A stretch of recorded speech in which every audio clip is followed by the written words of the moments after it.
Welcome back to another podcast. I'm here with Kevin today in Toronto. He's a home builder, developer, and we're actually in one of his units here today. Brand new unit, and across the road is one of the units that he just finished recently. So nice to meet you. Thanks for having me. Yeah, thanks for having me. Let's get straight to it. So how did you get started with this multifamily building stuff, developer? How long have you been doing it for?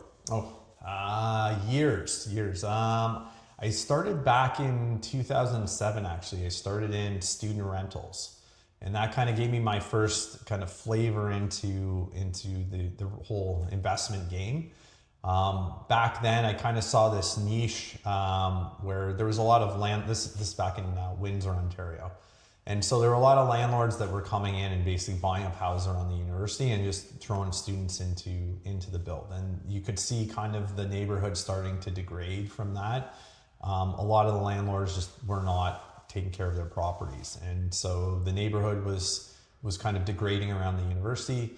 There was a lot of complaints from neighbors, and it just wasn't a good scene for the area. So I kind of thought, well, what if I bought up these houses and then started renovating them and turning them into more of a higher end student experience. And then I would end up with students that would stay, they'd pay higher rents. And then if I kept up the houses, then obviously the neighborhood would look a lot better. So I kind of started working with that, and I found that it actually worked very well.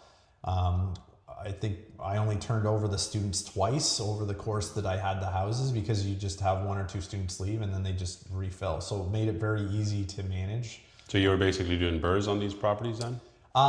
Somewhat, yeah. The R at the end was a little tougher because at the time there weren't a lot of banks that were offering a significant refinance on them, just because they were student rentals. But it did offer the opportunity to buy in Windsor for significantly less than anywhere else, and the cash flow was pretty significant coming off them for what you were getting. So, are you from Windsor area? Like, were you kind of raised there, or? No, I'm actually from London, Ontario. Moved for school and work to Windsor eventually. Went from there up to Ottawa with work, and then back to Toronto here in the end. So how long have you been in Toronto? So Toronto, I'd be about 4 years now, 4.5 years. So long enough to kind of start the whole development cycle here. Prior to that, after I moved from Windsor, then I got into, I ended up in Ottawa with work. And I was kind of trying to figure out, okay, how do I replicate the cash flow side in a larger city such as Ottawa? And obviously the numbers are significantly higher on the price points for land and property, and so it's hard to get that. So at that time, I started in doing secondary dwelling units, which were at the time very new to the Ottawa scene, and very few people were really touching them. So I got into doing secondary dwelling units because the numbers, were pretty decent for a large city. Went from there into singles, and then got into conversions, so taking duplexes, adding additional units, so into triplexes and fourplexes, and then eventually into new construction there. And it was what was the first new construction? When was that, or was that a fourplex, or? So it was a triplex. It was downtown Ottawa, in an area called Hintonburg, a very up and coming area near the light rail. It was, I'm trying to think back, 2013 or 2014.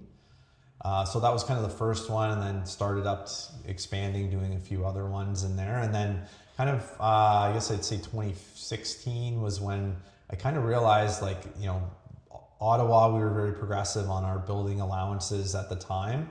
And, there was a need for rental housing. It was kind of at that time that I kind of realized Toronto was going to end up in a similar scenario, and that's when I started looking at Toronto as an option to come in and develop there and bring in new build infills there on the multifamily side. So kind of something that nobody was really doing at the time in Toronto. Most people were focused on either condos or single detached housing. Yeah, I was going to say, did you ever get tempted to do condos and get into the condo market, or? Not really. Like Ottawa, we didn't really have a condo scene. Like, we had a couple builders that built, but it was nothing like Toronto. And I was kind of focused on the multifamily side because to me, I'm more of a traditional background in investing where I just look for, the cash flow appreciation and pay down. And so I wasn't, to me, condos are more of a speculative investment option. And that's not really what I focus on. I'm focused on what I was saying, those three components. And that's what I was looking for in properties that I was developing. So let's talk about the infill lots. So that's one of your strategies here, finding infill lots, tearing down a house and building multifamily, right? That's what we're sitting in. This is a 5-plex here? Yes, that's correct. Yeah. So it's 4 units plus the ADU in the back, right? Yeah. So there's 2 floors that are basically 2 bedroom, 2 baths. Then the lower unit has 2 1-bedroom, 1 baths, and then we've got the extra unit on the back, standalone unit in the rear of the property. And so, yeah, when you drive by, like I didn't even think this was the right property. When you sent me the address, I drove by and I thought, well, this looks like a duplex or something, right? But yeah, and so that's how this kind of came about. Was the builds in Ottawa, we had kind of a more leeway onto what we built. So the ones that I did there were significantly larger. They were a 3-story with a basement, either as a 4th unit or as a attachment, so that each unit had its own extra storage space or office space. They were considerably larger, rooftop terraces, pretty nice builds for Ottawa. When I tried bringing that into Toronto, the allowances, the performance standards on lots and zoning just didn't allow for it. There was a fair amount of pushback from the neighborhoods as well on it. So we tried to come up with a design using a similar footprint and a similar concept that we had in Ottawa, but create something that fit in more with the neighborhood that we thought people would be more comfortable with. And that's how these kind of turned into what you can see out there, which looks like any other, newer house in the neighborhood. Like, so, when we first designed them, they were set up as triplexes. So 3 units, all 2 bedroom, 2 baths. When the city changed the zoning to allow for the 5 units was when we converted the basement units into 2 units and then added the back unit so we could fall under the MLI Select program. And so if you look at them, you'd never know that there was actually 5 units in the on the property. More than likely, you're going to think, okay, it's 1 or 2 or maximum maybe 3 with the garden suite, and that's it. So the main building can only be 4 units, and then the ADU makes the 5 units. Correct. Yeah. And how did you get started with MLI Select? You probably knew that program was out there for a long time already. Like, how did you convince the cities, or maybe that was part of the zoning bylaw that changed, but like you're one of the first ones doing it. There's not a lot of people in Toronto doing this with the 5 units right now. Yeah, well, that was, so the reason that all played out was, as I was saying, back in 2017, we started our infills, triplexes. So I'm kind of the opinion that you should go along, get along. So, we worked with the zoning that was already in place on the lots that we selected for our infills. And then as we kind of moved along, we ended up hitting COVID and then ended up in this high rate interest environment. And so that's when the build started to get to the point where if you're at a 6 or a 7% interest rate, regardless if it's a triplex, you're not getting enough rent that the numbers are going to pencil properly. And so we kind of looked at the builds and said, okay, how can we pivot on these in order to make them, make the numbers work again for an investor on the builds? And it's kind of at the same time that we were going through this process. Both the province came out and said, okay, we're going to increase the zoning allowances up to 4 units. And then the city of Toronto said, okay, well, we're actually going to one-up you and then add in the garden suite. And I don't know whether they had that planned and they knew that, that was going to fall under the MLI Select program. But, we realized that, yeah, actually, once you hit 5+ units, you can fall under MLI Select. And that's how we found ourselves in this space. Kind of at the same time, the city was trying to, the city council came out and said, we're going to allow this. And then it was up to the building department to kind of navigate that. Fit that into the laws. Yeah. So then, as we were coming through at the same time was when on our builds was when this program came in. So we kind of had to, we had the growing pains with the city at the same time in order to try and navigate the regulations and the rules and the various bylaws to conform to the codes. And so as we kind of progressed, we learned how to do that, how to work through and create these. So so far we've been very successful in that, all our builds have qualified under CMHC. We know what we're doing now, and we've got, we understand, the city's kind of side of things, and then, what we need to do in order to conform to their requirements. Yeah, you're also getting, like, there's a lot of parking on these units, and I see a lot of buildings in Toronto that don't have a lot of parking. Is that just you're intentionally designing the building to allow for that parking, or? It just depends, but I tend to stay in kind of the outer rings of the city, so to speak. So the lots tend to be larger out here versus when you kind of get closer to downtown. So unfortunately, there's a lot of people who still drive and aren't willing to take transit, or the areas that we're in don't tend to have the transit infrastructure in place yet. And so people out here do need to drive. So we do have to try and accommodate parking as much as we can here. Again, the city requirements out here are 3-hour parking on the street. So it's not as though people can just park on the street all day long and, without any repercussions. So we do try to accommodate that on the builds as well. So run me through the process. So this was a house that was for sale, maybe through real estate. You bought it through real estate, just R1 zoning. Yeah, it's just standard zoning. Now, as I was saying, like the zoning does allow for 4 units plus an additional unit, which is what we have here. So without any rezoning? Without any rezoning. And so then it just comes down to the performance standards of the lot. So what does the lot allow you to build on the site? And then it just comes down to selecting lots that will work with the build that you're doing. Okay, and then what was the price of this property? So this one was $1,040,000, I believe, is what we paid for it. I'm pretty sure it was $1,040,000 is what we paid. So it's not even a lot. I was out in Alberta beginning of the year, and they're buying, sort of doing the same thing, infill lots, and they're putting up 8plexes in downtown Calgary. They're paying anywhere from $900,000 to $1.2 million for the lot, and so to get a lot that fits 5 units in Toronto for just over $1 million, like that's not even that crazy. No, again, like we have certain numbers that we work with. So, I can't go out and spend $1.7 million or $2 million and then on a lot and then build a 5 or 6 unit building on it. Then the numbers just aren't going to line up properly. So we try to stay on like I was saying, the further rings of Toronto where the numbers make sense on the land purchase and then also on what we can get in the area for rent.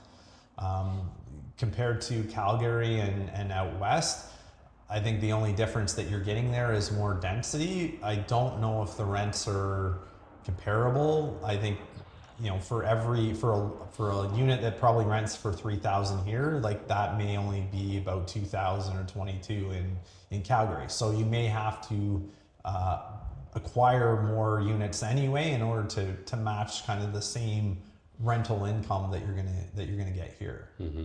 Now, what's the construction cost roughly for all 5 units? So we're running somewhere around target is around 285, I think, a square foot, somewhere in that range. Okay. It just depends on a number of factors again too, on the actual lot as well. So the performers work out well for these. The cash flow is good and everything after you're all done and.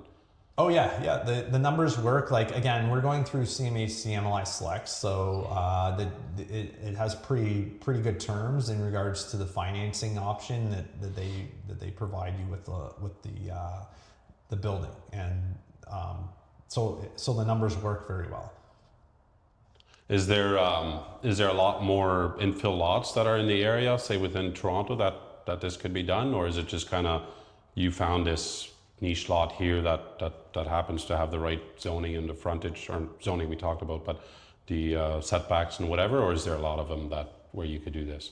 Well, it just depends. Again, it's hard to kind of equate that because it depends what you're building at the end of the day. So, this lot could fit this unit, but somebody else could show up and have a larger build plan and it might not, or the performance standards might not fit it. I get asked that a lot is, will this lot work, or what's the lot size or lot dimensions that you're looking for to do what you do? And all I can say is, it's to each their own, because every lot is unique. It's all got different features on it. And, you could have two lots with the exact same size and, but could have different setbacks, different, there could be different standards, or there could be easements. There could be anything on the lot that all of a sudden changes whether it'll work or not. And again, it just depends on the build too. If somebody's doing a larger build or a smaller build, there's a big difference. So it's hard to say that yes, there's every single lot will work and every lot you can do what you want on it. That's not the case. You just have to kind of go individual lot by individual lot, and again, experience over numerous years of working on various lot sizes, dimensions, zoning helps too to kind of narrow that down as well. Okay. But even from my perspective, I still, I don't go by a lot unless my architect has a look at it and I have a chat with the city just to make sure that it's going to work and it's going to let me do what I want to do on it. So you do all that due diligence before you even purchase the lot? Yes, correct. Yeah. Okay. Yeah.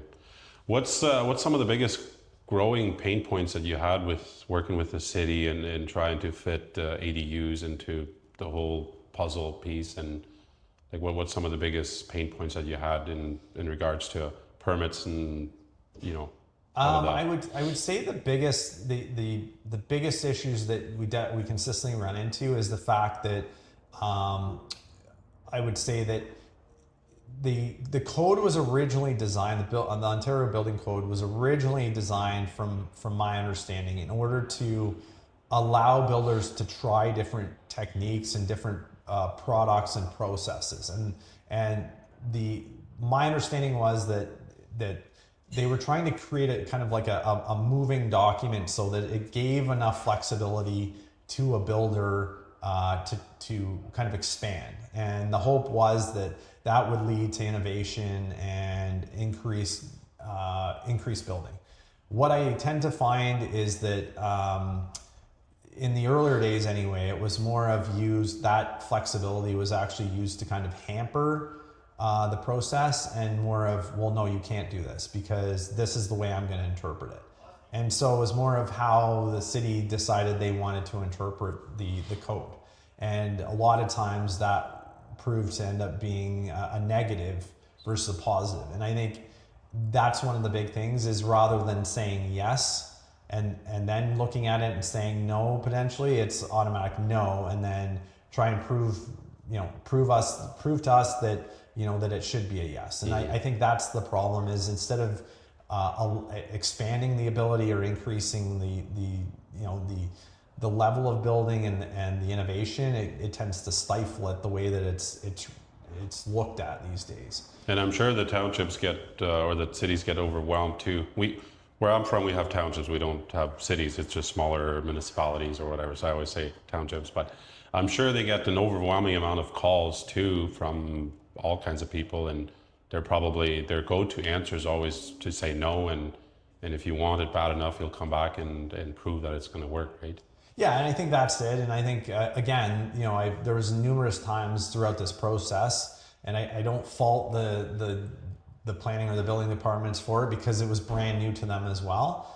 But it was more of there was an argument back and forth where you would have one or two individuals who agreed, and then you'd have one or two that disagreed, and then it became a whole internal discussion about whether which way they were going to move. And then that kind of from a builder perspective means that we're held back and that we've got to wait for a decision to come down. And again, it's I don't fault the departments because they were kind of handed a mandate and told, okay, this is what we want to do, so go figure it out. And so they have to go through the same processes as we do to kind of figure out, okay, how are we going to look at this? So maybe prior to, you looked at it as, okay, if you 3 units in the building, we looked at it and said, okay, we're allowed to, put an egress window in. Then now that we're doing 4 units, maybe that now falls under as a small building. So then there's different code requirements for a small building versus, a single family with secondary dwelling units. So that's, that makes a big difference too. And as you're kind of moving through at the same pace as the city, trying to navigate it can get difficult, and you're constantly kind of waiting for somebody to make a decision as to which route. And it's not necessarily something they can make a quick decision on, because it impacts a lot of other builders, a lot of other future builds. And you also can't just in a residential zoning do whatever you want, build whatever you want, because you're going to get all those complaints from the neighbors, right? So. Well, exactly, and that that comes down to, again, politics, and obviously we're not going to get into that, but yeah, I mean, it's for somebody who's lived in their house for 40 years and is used to 2 neighbors, one on each side of them and maybe one in back of them, and then all of a sudden they end up with potentially 25 people living next door on each side. That's a big change. And so I think that a lot of these neighborhoods need that. They need the increased vibrancy, so to speak, a nice mix of younger people, older people, families, and people who can't necessarily afford to get in here into some of these areas by purchasing, but still lets the communities kind of renew and brings in new people into those areas that keep it vibrant, allow for other commercial developments, infrastructure to be built for the additional people coming in here. So a lot of these areas, they're just single family homes, small single families, and you've got a lot of people who are just kind of aging in place, and that impacts the neighborhood infrastructure and who can afford to be in here or who can have access to these areas. Mm-hmm. So has the city's been working with you quite well on trying to understand and work together with you to try to figure this out, as the whole thing is somewhat new to them as well? Yeah, I think to be honest, I think they've done they have had a tough job to do, and I definitely commend them for the fact that they're trying, and they're definitely trying to get housing built in here.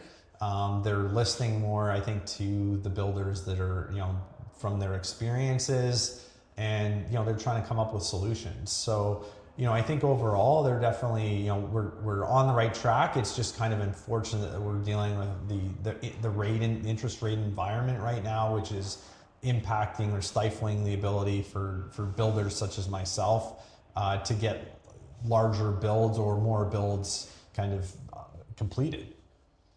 Yeah, you can look at that and say that, but at the same time, if we had those cheap rates right now, everybody would be kind of doing this, and it could potentially be a big mess, if too many non-serious builders start doing this kind of stuff and adding ADUs and all of that stuff, right? Well, I guess looking historically, I feel like the problem that we have here is we end up with kind of these peaks and valleys in building. And the problem that we run into is when we get really cheap rates, obviously we saw building goes up significantly because people put their money in real estate. Then when we get into a higher rate environment like this, as we've seen, now we're hitting a valley. And the problem with that is you're always going to end up with this situation on pricing, because if your population is still increasing but your building is decreasing, as typical supply and demand, we're just going to see pricing go back up again. And that's the problem, is that, and I think the government should have really worked on this throughout this whole environment. I know they've tried to.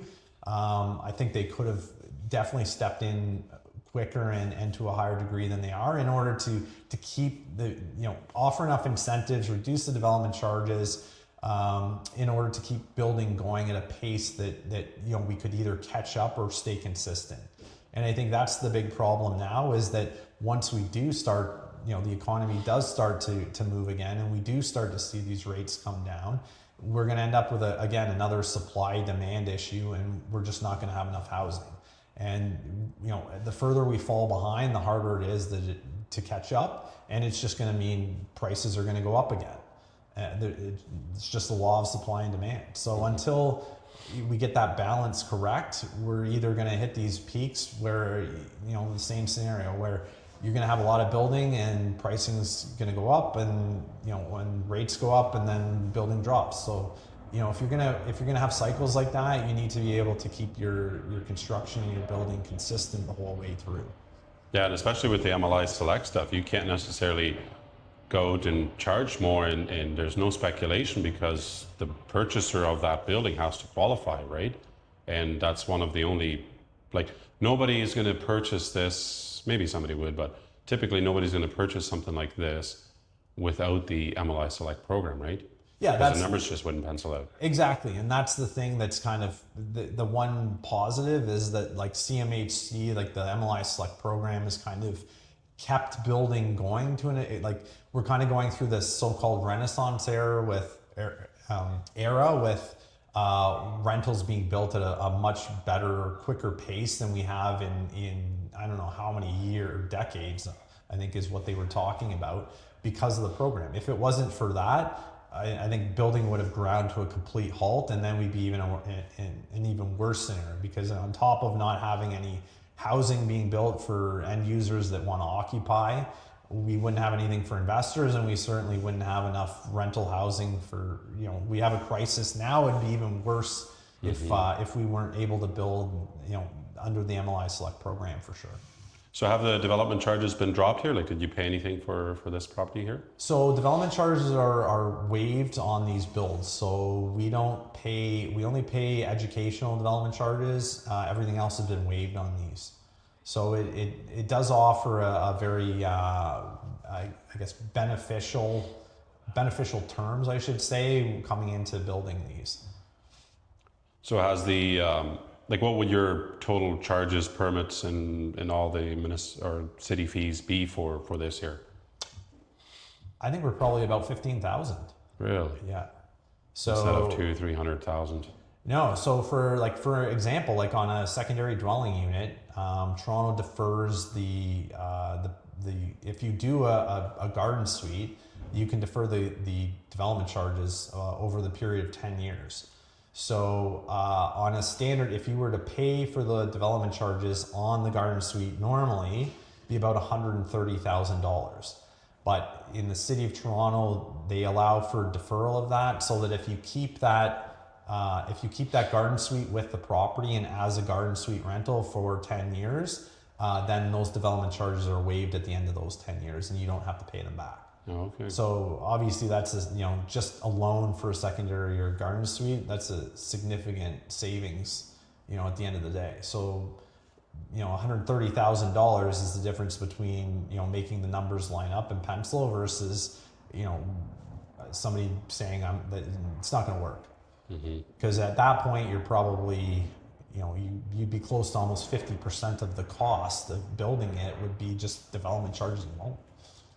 So what would you recommend? What would you have for tips for other builders, developers that maybe were in the condo space and have completely stopped construction in some cases? How can they be supportive of this whole thing and get more infill lots and build multifamilies? I would say I think from my personal side, I would say probably just stick to what you're doing, because eventually the rates are going to come down, and that's going to change. I think each builder has kind of their unique space that they understand, and so for example, I wouldn't necessarily go in and try and build a 20-story condo building because I don't have the experience for that. And I think these projects and this product is a very unique type of product. To me personally, it's probably easier for another builder or developer to partner with somebody who does it and work at it that way.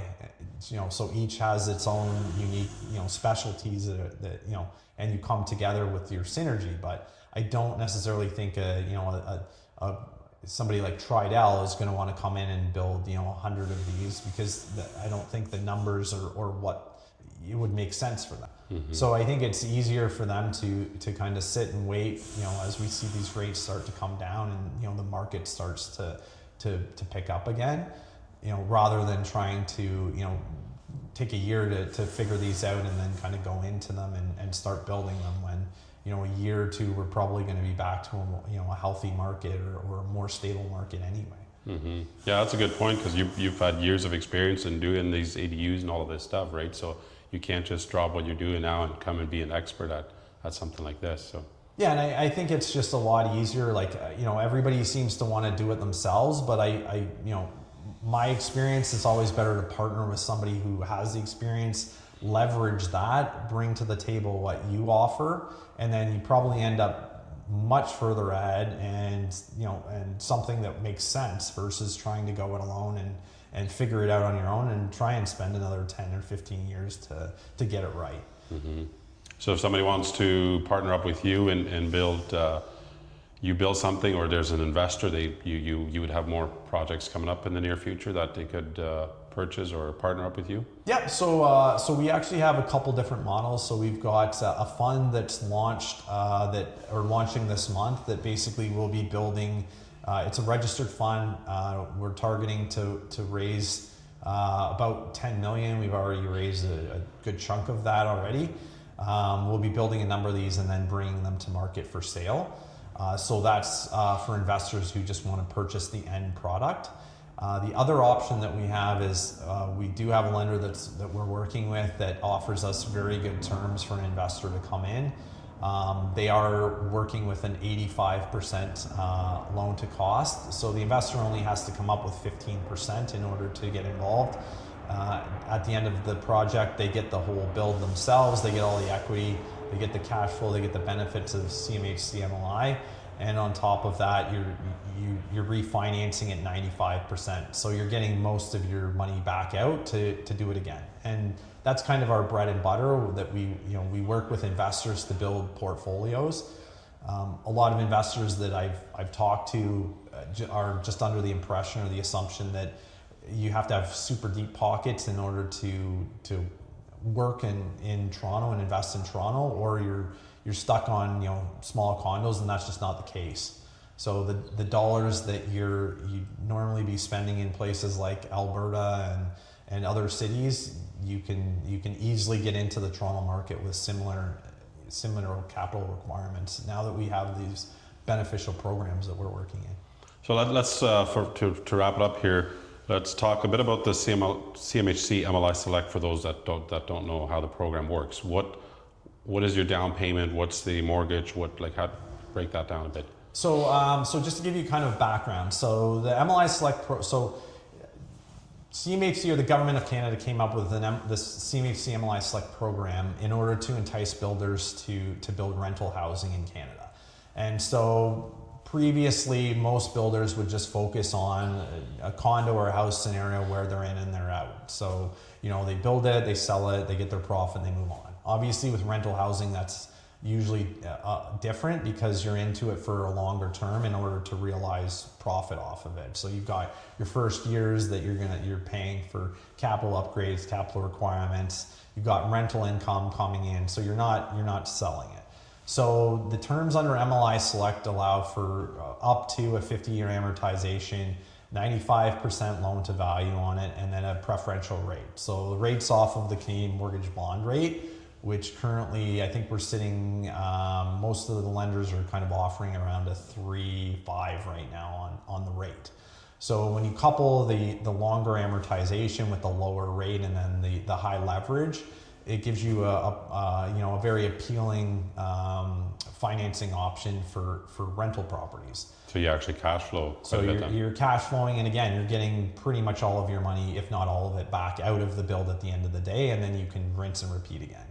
So that was kind of why the program was designed, because it offers a pretty good incentive to get builders to focus on doing rental housing instead of end user sale products.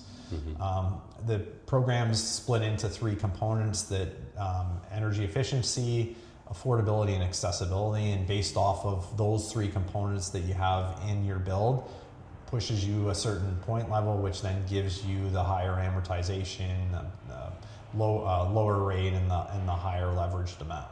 Okay. Final thoughts here. There's been a lot of hype. I see almost every day. I see ads about doing the CMHC MLI Select stuff out in Alberta. What's your final thoughts on that? Why should investors stay in Ontario if you already have a portfolio in Ontario here, versus going out? And I know one of the things is the rent. People assume that there's a lot of different rules, and maybe there is some different rules in Alberta. But what does that look like? Well, I find that the thing with investing is there's kind of macro markets and micro markets, and there's always within a market segment, there's always going to be deals, or there's always going to be areas to invest that make sense. And so whether I go to Toronto, I go to Ottawa, I go out west, there's always going to be, if I look hard enough and I drill down, I can usually find an investment that makes sense. So I don't think necessarily if you're investing in Ontario that you all of a sudden need to go out west, because that's where all the deals are. So usually I find, like, by the time you get to a point where everybody's talking about it, it's probably not a deal anymore, because everybody's already jumped in and scooped up the best deals. So it's more of what you can find, kind of word of mouth, and what you can find yourself that turns out being a deal. So I've been asked numerous times, well, why don't you go here? Why don't you go here? I don't think you need to. I think you can easily find investments in your backyard that make sense. Mm-hmm. In regards to moving or looking out west, I just remember from years and years ago, I guess I'm kind of dating myself age-wise here, but when everybody was told you got to go and invest out west, Fort McMurray, Calgary, you have to go out. And for a long time there was investors would head out, buy properties up, and then when the oil and gas industry kind of started to tank, all of a sudden people out there couldn't find renters, and the market hit the skids, and then everybody tried to sell off, take their losses, and run back to Ontario. And I just feel that at a certain point we're going to hit the same inflection point, and I think that if you're investing in Ontario and this is where you are, it's probably better to be in the location where your properties are, to keep an eye on them.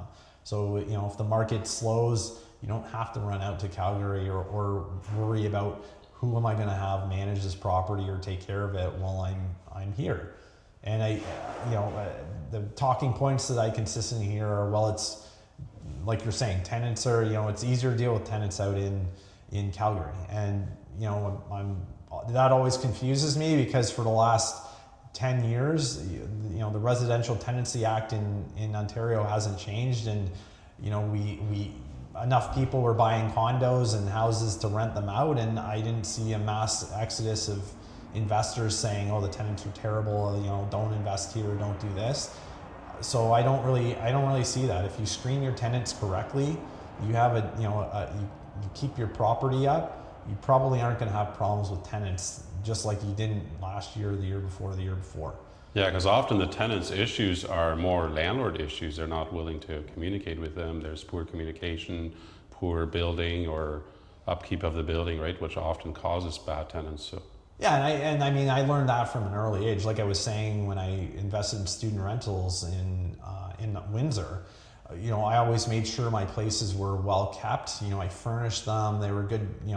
They were looked after, and I found that if you looked after your property, more than likely, and you kept it up and you put the time in, your tenants are going to respect it and they're going to keep it that way. And throughout my time with my student rentals, I very rarely had to do a lot of maintenance on it. And a lot of times tenants will treat your property how they're treated, and then how you look after the property. So if you're not upkeeping it, that they're going to cue off that, and that's the way that they're going to look at the property. So I think that's the same here, is you screen your tenants properly, you're going to be fine. And I think, like I was saying, I think it's just talking points in order to push people to say, hey, why don't I go out west? It's going to be so much easier. And I just don't think that that's going to be the case. Mm-hmm. If a tenant wants to trash your property, whether it's here or there, they're going to do it, and you're going to have to deal with it. And you also have rent control here as well, right? Like you can increase rents now, like as of So it's interesting because a lot of people do not realize, and I was actually surprised at the number of investors that did not realize that if your building is 2018 or newer, it's not subject to rent control. So once you're on to your after you've completed your lease period and you're on a month to month, you are allowed to increase the rent to whatever the market is or whatever you want to increase the rent to. So anything prior to 2018 would be subject to rent control, and then you're based off of whatever the province sets for the yearly increase on the rental numbers. Mm-hmm. Well, that wraps it up here. Thanks for watching. If you have any questions or would like to partner up or work with Kevin here, I'll have his information in the link below. So take care. Thanks for having me.